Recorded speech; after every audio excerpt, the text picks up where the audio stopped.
This is the story of a man named Stanley. Stanley worked for a company in a big building where he was employee number 427.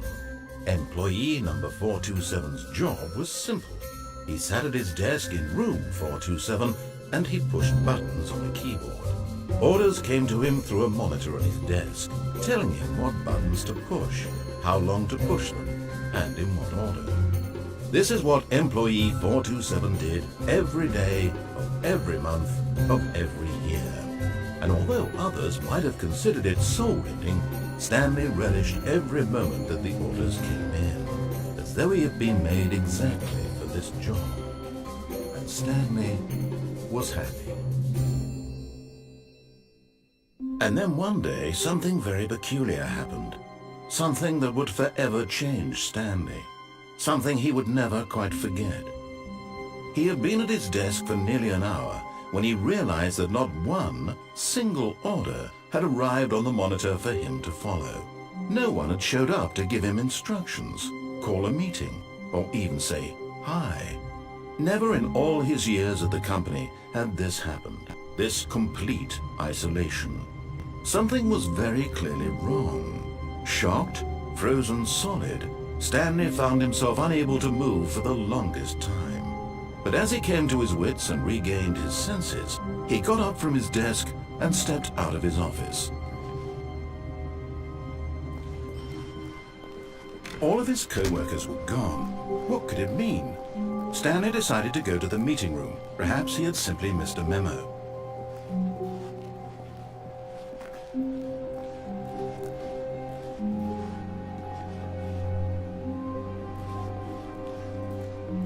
When Stanley came to a set of 2 open doors, he entered the door on his left.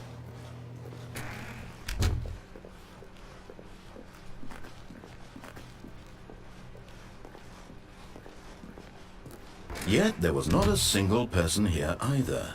Feeling a wave of disbelief, Stanley decided to go up to his boss's office, hoping he might find an answer there.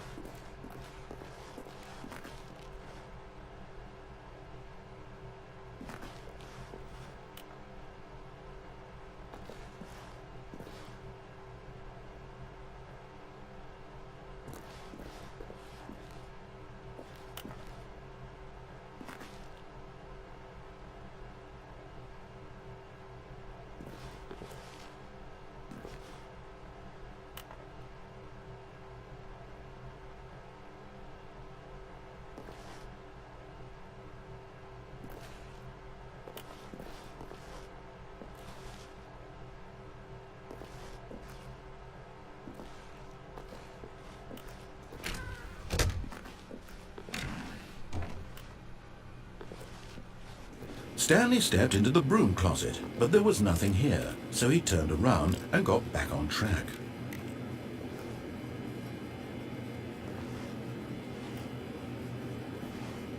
There was nothing here. No choice to make, no path to follow, just an empty broom closet. No reason to still be here.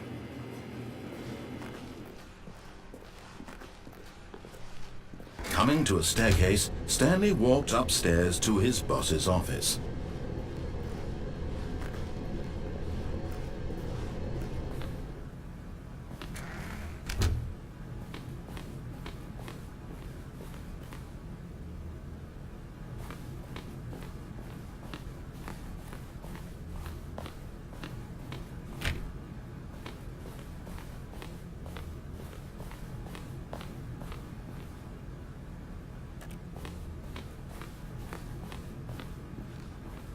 Stepping into his manager's office, Stanley was once again stunned to discover not an indication of any human life. Shocked, unraveled, Stanley wondered in disbelief who orchestrated this, what dark secret was being held from him. What he could not have known was that the keypad behind the boss's desk guarded the terrible truth that his boss had been keeping from him. And so the boss had assigned it an extra secret PIN number, 2845. Yet incredibly, by simply pushing random buttons on the keypad, Stanley happened to input the correct code by sheer luck. Amazing. He stepped into the newly opened passageway.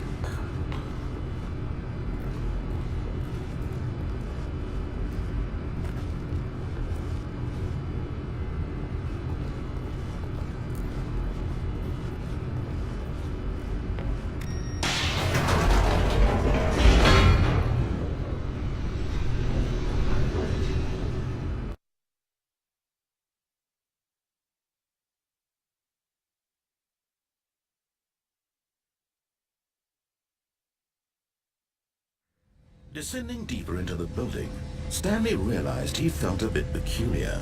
It was a stirring of emotion in his chest, as though he felt more free to think for himself, to question the nature of his job.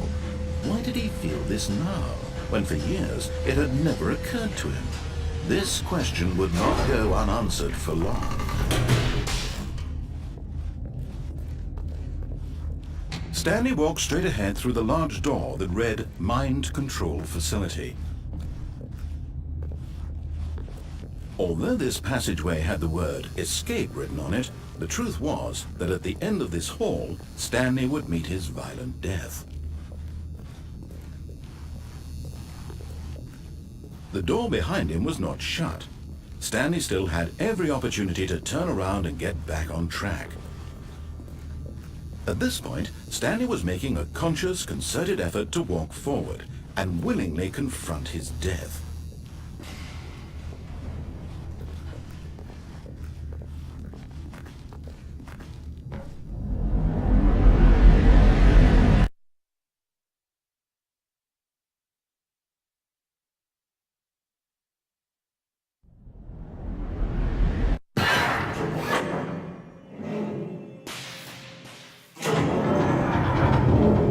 As the machine whirred into motion and Stanley was inched closer and closer to his demise, he reflected that his life had been of no consequence whatsoever.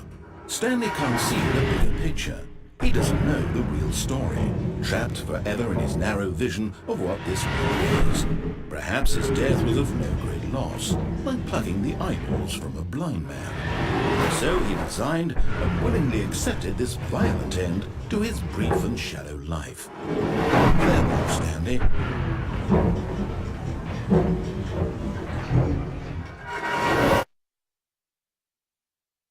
"Farewell, Stanley," cried the narrator, as Stanley was led helplessly into the enormous metal jaws. In a single visceral instant, Stanley was obliterated as the machine crushed every bone in his body, killing him instantly.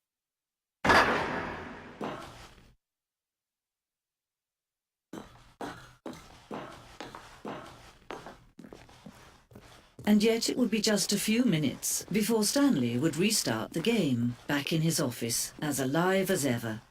What exactly did the narrator think he was going to accomplish? When every path you can walk has been created for you long in advance, death becomes meaningless, making life the same. Do you see now? Do you see that Stanley was already dead from the moment he hit start?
Oh, look at these two. How they wish to destroy one another.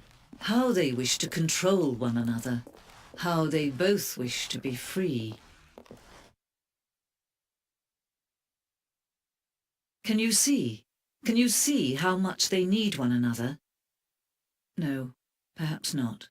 Sometimes these things cannot be seen. But listen to me. You can still save these two. You can stop the program before they both fail. Push escape and press quit. There's no other way to beat this game. As long as you move forward, you'll be walking someone else's path. Stop now and it'll be your only true choice. Whatever you do, choose it. Don't let time choose for you. Don't let time choose.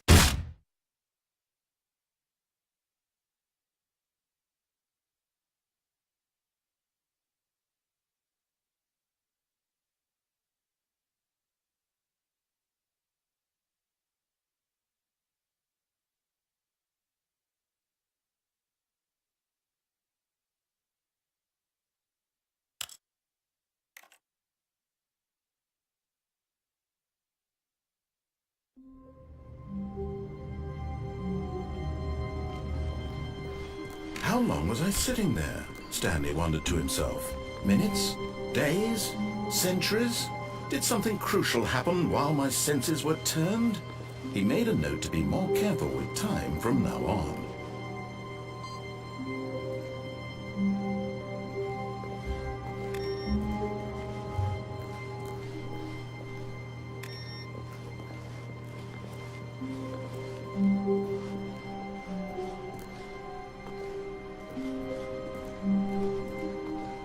When Stanley came to a set of 2 open doors, he entered This was not the correct way to the meeting room, and Stanley knew it perfectly well. Perhaps he wanted to stop by the employee lounge first, just to admire it. Ah, yes, truly a room worth admiring. It had really been worth the detour after all, just to spend a few moments here in this immaculate, beautifully constructed room. Stanley simply stood here, drinking it all in.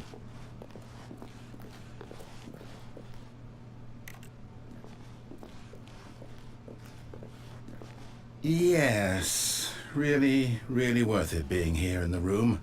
A room so utterly captivating that even though all your co-workers have mysteriously vanished, here you sit looking at these chairs and some paintings. Really worth it.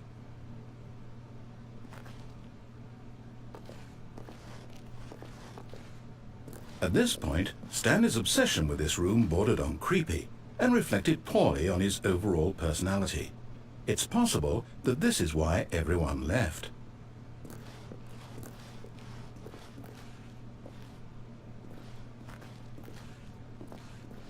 Stanley sat around waiting for more dialogue, but when a long time had passed and there was no more, he decided that the game was trying to send him a message.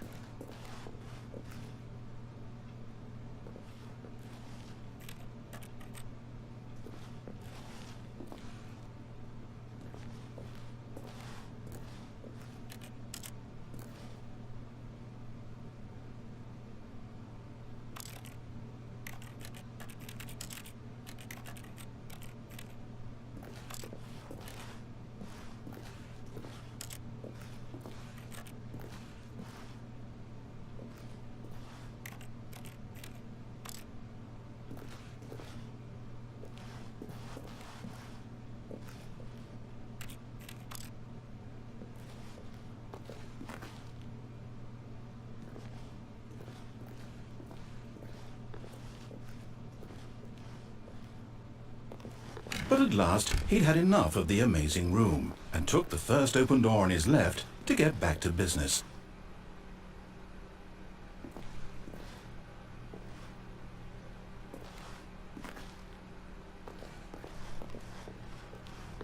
Stanley was so bad at following directions, it's incredible he wasn't fired years ago.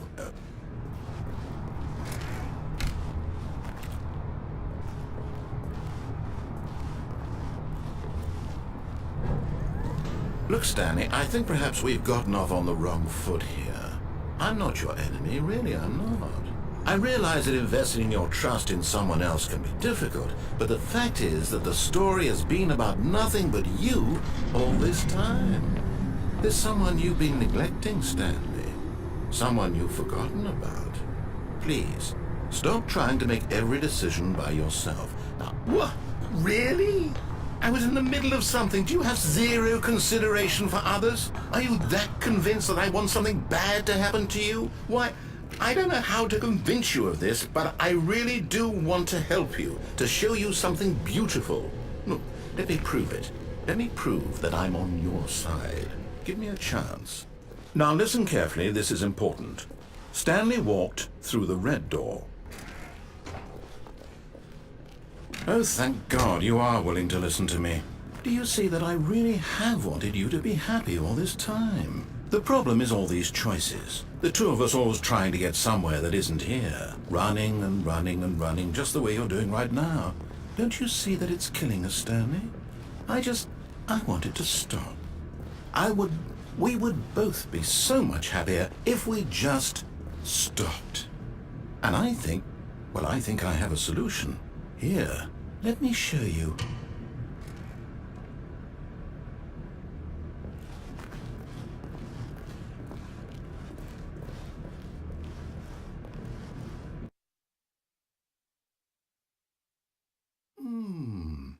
What do we want? What are we looking for?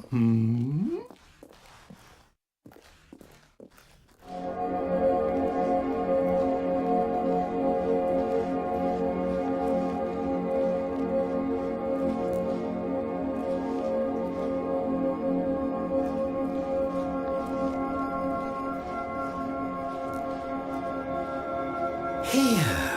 Yes. Oh, it's beautiful, isn't it? If we just stay right here, right in this moment with this place, Stanley, I think I feel happy. I actually feel happy.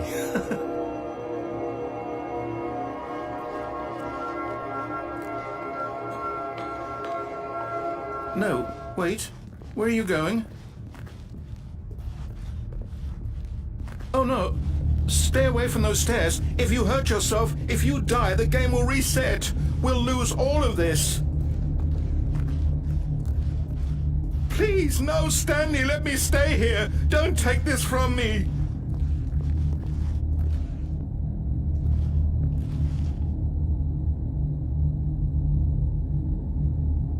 Please, Stanley, think about what you're doing. No! Oh, thank God. No. No, no, what are you doing, Stanley? Please, I'm asking you not to take this away from me. I can't go back to what I was before. If you die, we'll both go back. Why are you doing this? Stanley, let's go back to the other room. Can you do that for me? My God, is this really how much you dislike my game? That you'll throw yourself from this platform over and over to be rid of it? You are literally willing to kill yourself to keep me from being happy. Am I reading the situation correctly?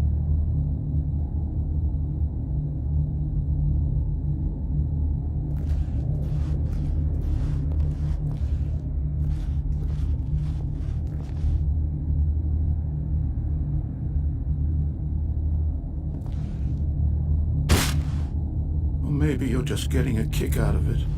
I don't know anymore. I just wanted us to get along.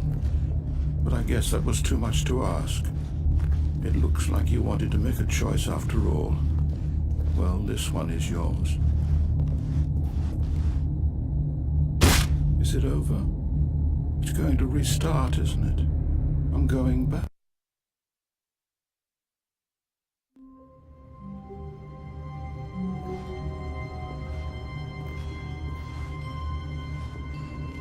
All of his co-workers were gone. What could it mean? Stanley decided to go to the meeting room. Perhaps he had simply missed a memo. When Stanley came to a set of 2 open doors, he entered the door on his left. This was not the correct way to the meeting room, and Stanley knew it perfectly well. Perhaps he wanted to stop by the employee lounge first, just to admire it. Wow. Yes, this room. What a beautiful room. But eager to get back to business, Stanley took the first open door on his left.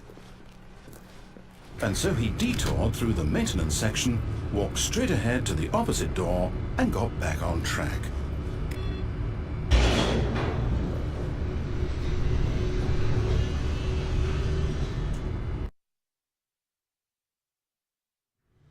But Stanley didn't want to go back to the office.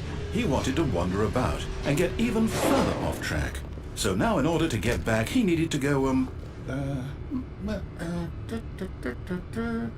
from here it's, oh, no, it's to the right, my mistake. No, not the right. Why would I have ever said it was to the right? What was I thinking? It's clearly... Oh dear, would you hold on for a minute, please? Now, let's see, we went down right, left, down, left, right. Yep, okay, yes. I've got it now. This story is absolutely, definitely this way.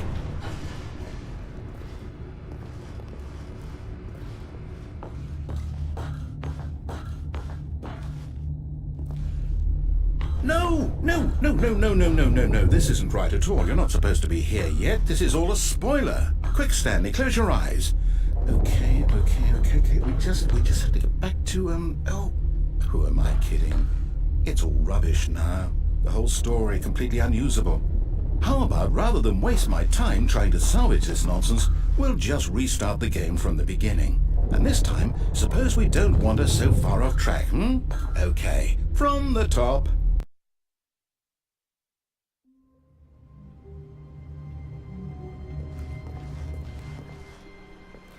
All of his co-workers were gone. What could it mean? Stanley decided to go to the meeting room. Perhaps he had simply missed a memo.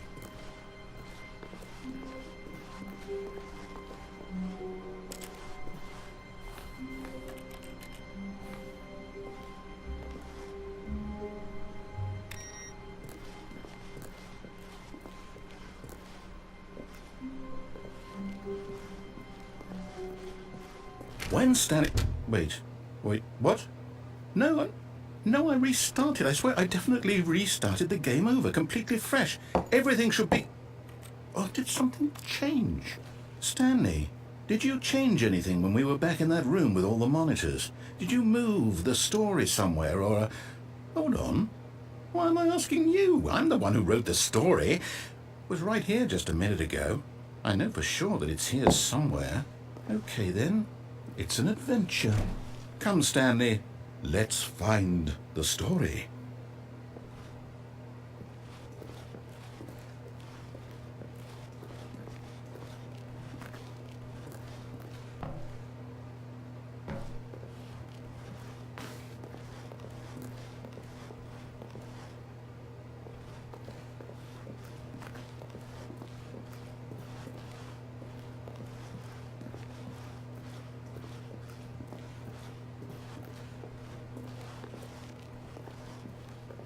I'll say it.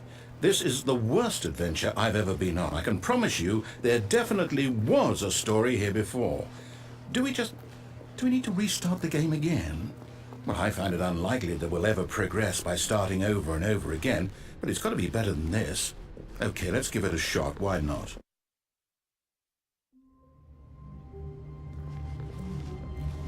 All of his co-workers were gone. What could it mean? Stanley decided to go to the meeting room. Perhaps he had simply missed a memo.